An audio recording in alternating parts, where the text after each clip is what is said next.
All he did was talk, and now he's behind bars for 7 years. This is the fate of Russian politician Alex Goranov. He was the first person sentenced under Russia's new dissent laws. But this is just the beginning.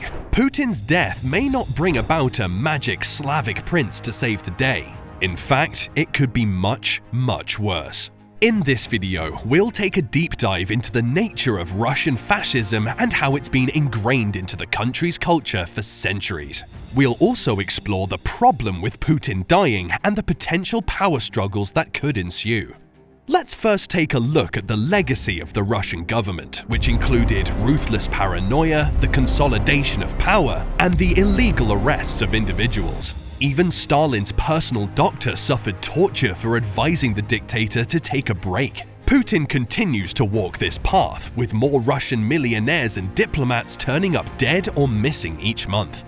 But the problem goes deeper than just Putin's leadership. It's rooted in a 500-year-old culture of feudalism and serfdom. The government solidified power in Moscow, institutionalizing the importance of a strong leader.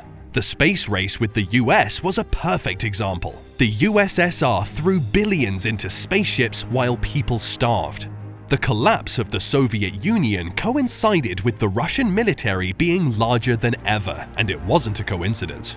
In 2008, Putin took control of all police and security agencies. He abolished regional elections where they'd be chosen on presidential merit. Since taking power, the number of oligarchs has tripled to more than 100. There are 100 Putins waiting in line.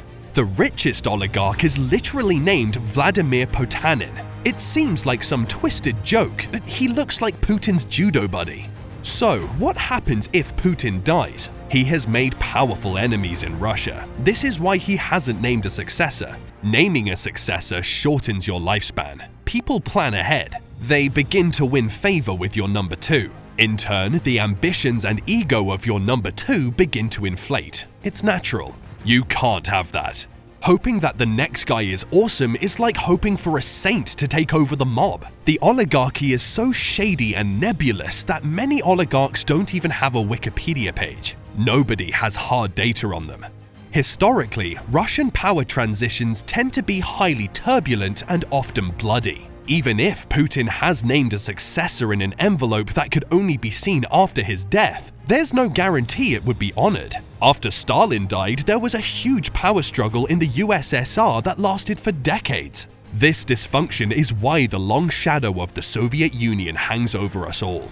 By default, temporary leadership goes to Prime Minister Mikhail Mishustin. A new leader is chosen through election, but elections are merely ceremonial these days. Perhaps, just perhaps, a more empathetic leader will arrive. He'll immediately look to end the Ukraine war through negotiation. He has an easy way out. He can blame Putin. He doesn't need to go on some barbaric face-saving mission like Putin is on right now. But even then, there's no guarantee of a more empathetic leader taking the helm.